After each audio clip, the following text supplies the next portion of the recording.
Sige. Number one, para mabilis tayo. Para nandyan pa si Maricel. Maricel, okay ka lang? Okay lang po, GMP. Sige. Oo. Wag ka na lang maligo, tas diretso ka na lang na duty. Okay. No? Recording in progress. Okay, thank you so much, Ma'am Wendell. So, ito yung kailangan natin na ito yung very specific talaga. Lima lang ito na very specific na skills, na ba? In making money, no, para talaga kikita tayo. Kasi ano ito parang naririnig natin ito pero neglected ito sa lahat kasi talagang hindi nila ginagawa ito. 'Di ba? Kakaiba nga tayo. Payag kayo na kakaiba tayo? Oo. The five high income skills in every network marketing leader must master today. Today, urgent ito. Urgent ito. Huwag kayong mag-isip kung ano-ano. Kinausap ko na kayo, yung iba hindi ko pinilit nito, pero kayo pipilitin ko talaga kayo sa Elevate. This is part of your journey dito sa Elevate natin. Kung mag-excuse kayo sa ganito, tingnan natin kung marunong ka. Sir, wala talaga akong pera. Kung mag-excuse ka, ewan ko, basta tingnan namin. Pero pag hindi, kailangan nyo talaga ito. No? Kailangan nyo talaga ito. At huwag kayong mahinayang dito. So, number one, bakit ko to sinasabi? Number one, no, na kailangan natin. Thank you, Ma'am Wendell. Next slides. So, number one is personal brand positioning. Bakit ito kailangan itong personal brand positioning? This is the authority skills. 'Di ba? Authority skills ito na kailangan itong ma-execute, 'di ba? To build authority. Yung parang makilala ka sa market. Iba ka. Ibig sabihin, kung meron kang downline na makasali dito, nakikita kanila na maganda ka sa social media, ang galing mo sa social media, mai-inspire sila sa iyo. Pero pag wala ka, parang pangit naman ng social media mo, paano ka ma-inspire sa kanila? 'Di ba? So, ito yung execution niya. Leaders must stop looking like sellers and start showing up as trusted voices. Bakit hindi ka nakagawa ng organization or tamang tao sa organization mo? Kasi yung influence mo sa social media, wala kang branding. Hindi ka nakaposisyon sa branding mo.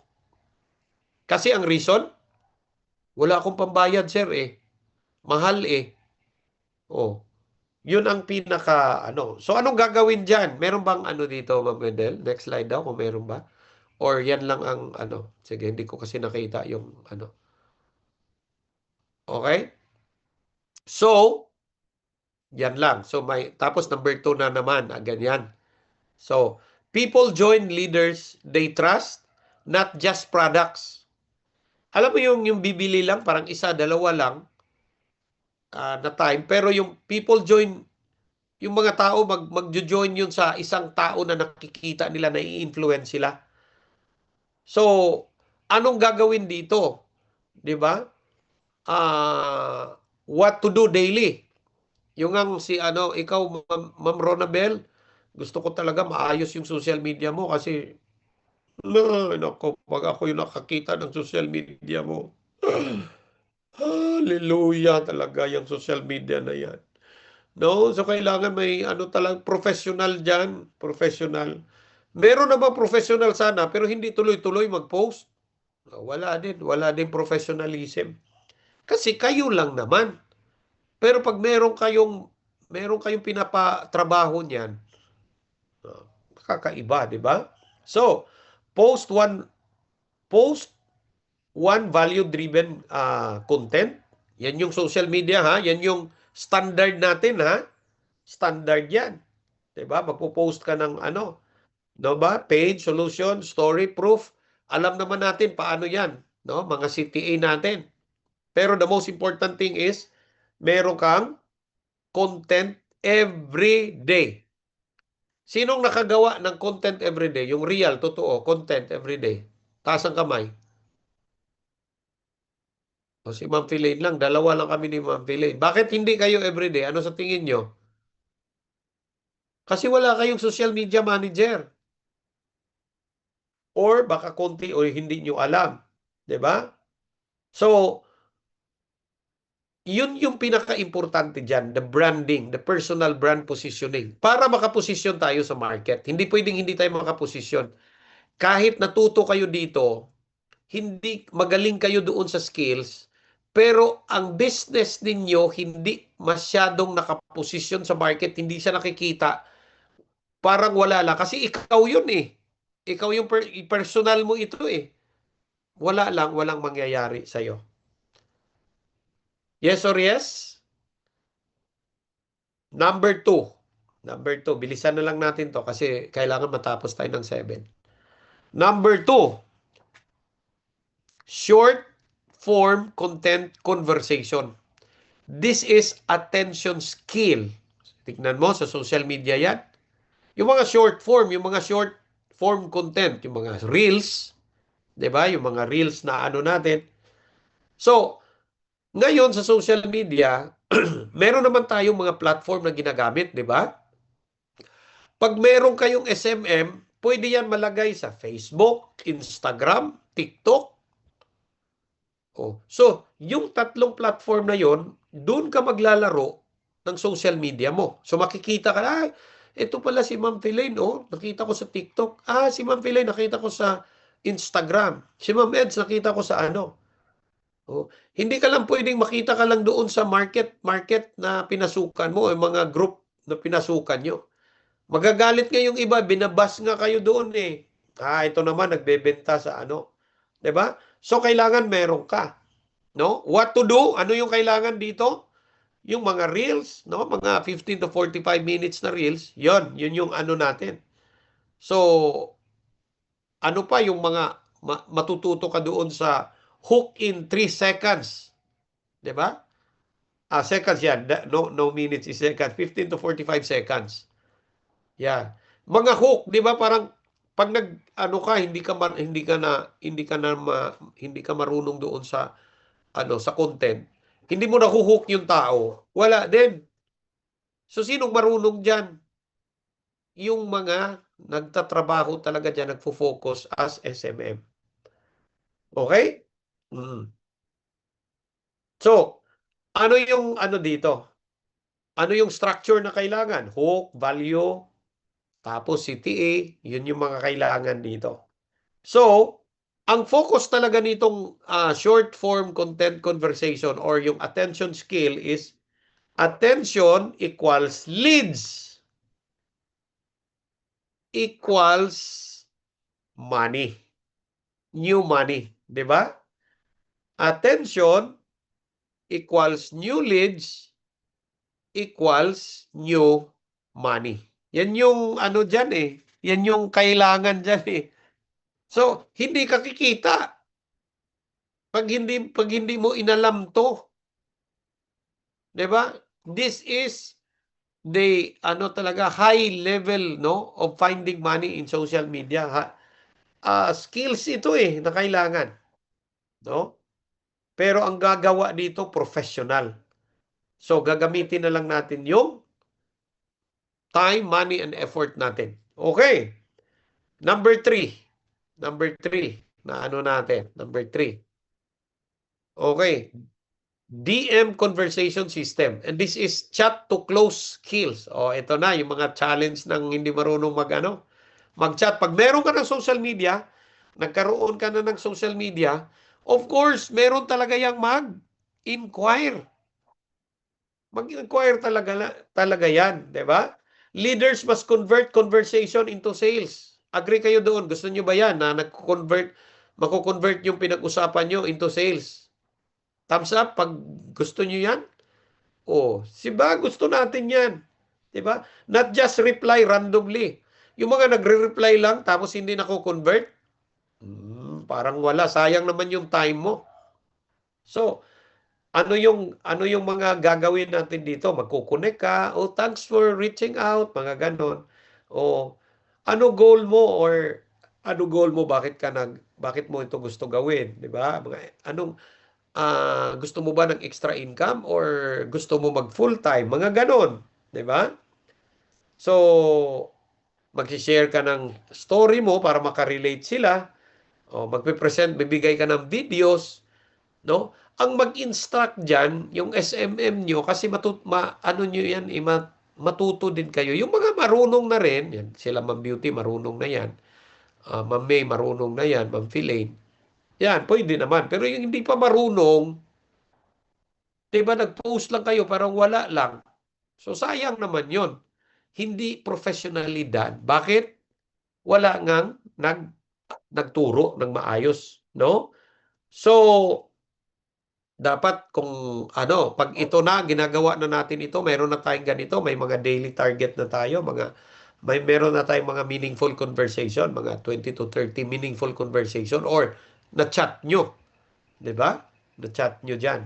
So, ang focus nito is income is hidden inside the inbox. Di ba? Dongdong, si Dongdong. Nakita mo Dongdong na ang dami kong inquiries? Ma'am Beauty, nakita mo Ma'am Beauty na ang dami kong inquiries? Hindi marireplyan lahat? Oh.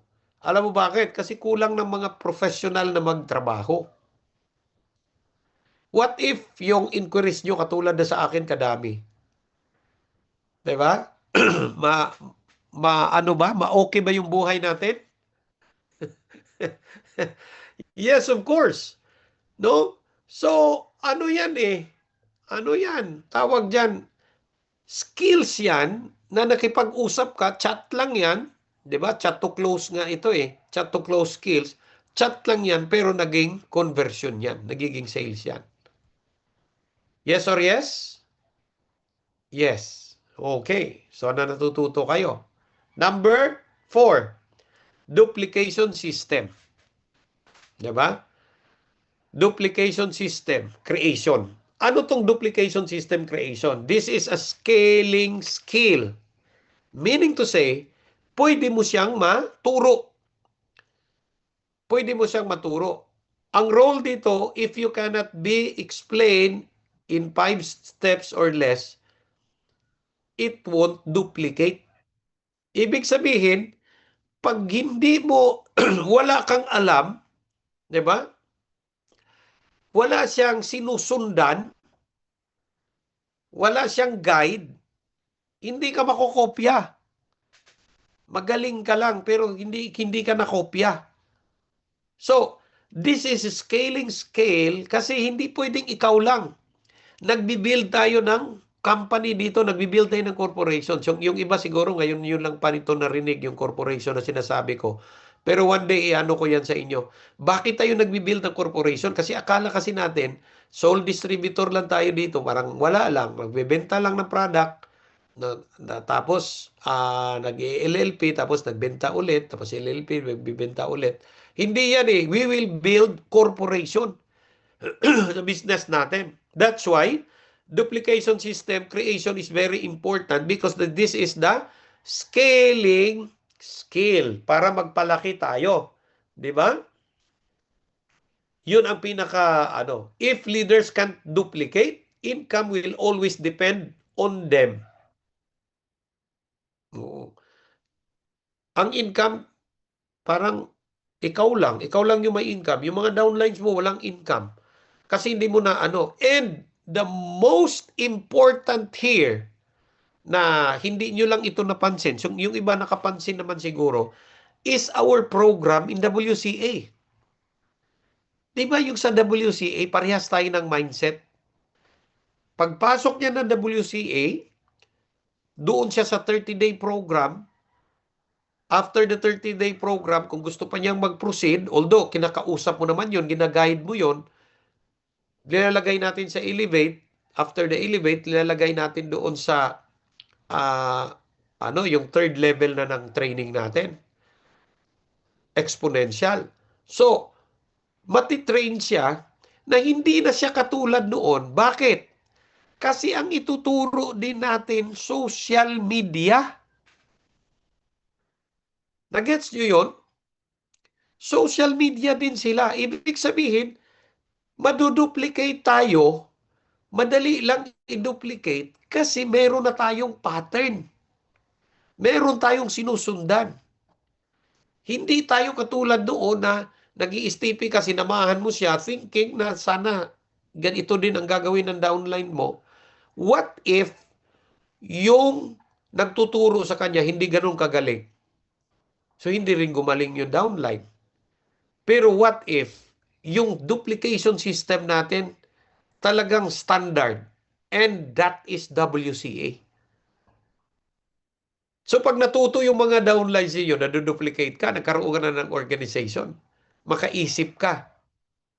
Meron na rin silang SMM, meron na rin silang CSR, na-duplicate ka, lumalaki yung kita. Yes or yes? Real money comes from team duplication. Maniniwala kayo dyan o hindi? Pag kayo-kayo lang, solo effort, burnout. Burnout.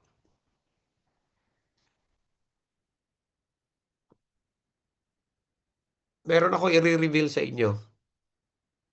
Atin lang to, huwag niyong sasabihin to sa iba. Awag na lang, sa susunod na lang, baka maano. Oo. Sabi ng wife ko, ma-okay lang ako sa iyo pag naghinto ka sa lifestyles. Anong sasagot niyo pag ganyan? Sabihin ng husband mo, sige, maging okay na tayo pag ano, pag wala ka na dyan sa lifestyles, kaya ayaw ko yung lifestyles na yan. Anong sasabihin nyo? Eh, Parang nadi-disappoint kayo kasi nagkikreate tayo dito. Alam natin yung ginagawa natin, di ba? Paim nag-intra GMD. Wala na. Pagpainom mo ng intra, 20 years na nag-inom intra eh. So, Kulang pa. ang ano talaga diyan, ang pinaka-ano talaga diyan is how you understand this system. Paano mo naintindihan itong system na to? Nabagbibuild pala tayo ng organization. Hindi tayo pwedeng tayo lang. Mabubuhay tayo dito if meron tayong organization. Yes or yes? Joanna, are you with me? Ma'am Eds, are you with me? Okay. Julien, Yes. how about you, Ma'am Philaine? Di ba? Yes po. Kailangan may organization. And that organization, makukuha lang natin yan for dito sa duplication system natin. Hindi ka kasi makopya eh. Ma'am Eds, sabihin ng downline, Ma'am Eds, nahiya ako dyan mag-post sa sa mga groups, ayaw ko, nabas ako, ayaw ko. Oh. Hindi magawa 'yon ng mga downline kasi hindi siya duplicatable. Pero itong ginagagawin natin, very, very duplicatable kasi may pattern na ito. Yes? Hi, Sister Joby. Okay ka dito, Sister Joby? Thumbs up pag okay ka. The best. Yun. You cannot. Sabi dyan, the real money comes from team duplication. Not solo effort. Oh, dapat alam nyo yan. 'Di ba? Yun yung ano. So, ang rule dyan, sabi nga kanina, if you cannot explain in 5 steps or less, it won't duplicated. Ang ibig sabihin lang naman dyan, pag wala kang sinusunod na sistema, hindi ka makokopya. Agree? Agree. Malapit na tayo matapos. Number 5. Ma'am Wendell, number 5. Ito yung follow-up psychology mastery. This is persistence skills. Yun nga sabi ko, pag kayo pa yung gagawa ng social media nyo, kayo pa yung mag-SMM dyan, wala na kayong time, hindi na kayo makapag-isip ng maayos. Yung persistence skills, ito yung pinaka naintindihan natin pero hindi magawa. Hindi to magawa, di ba? Modern prospects delay decisions. Leader must follow up with value, not pressure. Diyan kayo matuturuan yan eh. The sale happen when timing meets consistency.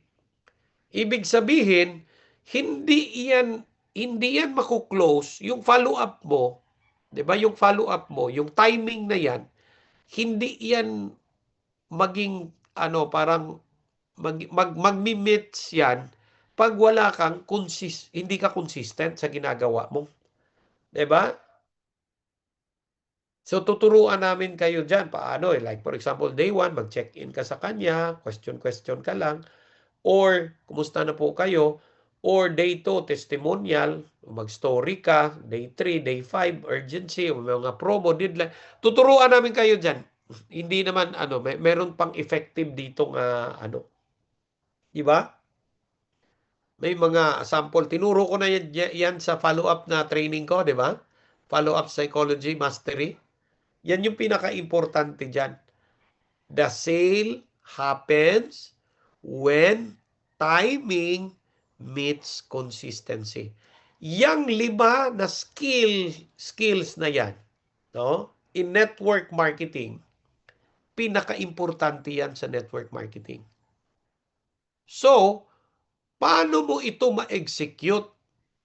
Paano mo makukomplete yan pag ikaw mismo wala kang proper na social media? Pag ikaw mismo hindi mo alam yung social media mo. Pag ikaw mismo parang putyo-putyo lang yung social media mo, parang wala namang bara-bara lang. Merong nagtanong sa akin, sa ibang group naman ito kahapon, nagtanong siya sa akin, Sir John, anong gagawin ko dito merong nag-inquire pero hindi ko mako-close. O imaginein mo 'yon? Merong nag-inquire, hindi na ko close. Merong nagtanong, hindi ko naman mako-convert. Bakit? Kasi hindi ka naman nag-iisip ng ganyan eh. Alam mo ano yung inisip mo? Yung mga nag-uumpisa? Oh. Ano yung i-post ko ngayon? Yan yung isipin. Pag nag-post ka naman, ilan na ba yung views? Meron bang nag-comment? Yan yung mga iniisip mo eh. Hindi mo na iniisip yung, paano ko ito i-close? Paano ko ito? Yung ma-problema ka na sa dami ng inquiries mo. Di ba? Ma-problema ka na dyan. Pero bakit walang nag-inquire? Ang pangit ng social media page mo eh. Di ba? Nung nakita ko yung mga social media page nyo, turn off. No? Nakaka-turn off yun. So, yan yung ano natin, goal natin. Anong learning natin dito? Okay? Ma'am Joy, anong learning mo dito, Ma'am Joy? Pasalitain natin si Ma'am Joy. Unmute ka, Ma'am Joy. Hello, good morning everyone. Kasi yung learning ko po dito is kasi po nagso-social media na po ako for 6 months na yata. So may Facebook page din sa TikTok po. So sa TikTok dami ng views, may 20,000, may 12,000, may 15,000 yung mga content ko. So dami-dami na ring mga inquiries. Kaya lang po may kulang talaga. Kasi meron na akong personal branding about hyperthyroidism. And then doon sa group nasabi niyo na sa group pumapasok din ako doon. At tapos ni-reveal ko na nga yung intra at nutria doon. So meron pa ring mga mga nagbibinta ka lang dyan, na ganyan-ganyan yung mga, so hinahayaan ko na lang. So hindi mo na ako nagpo-post doon sa sa mga group. And then so lahat ng mga proof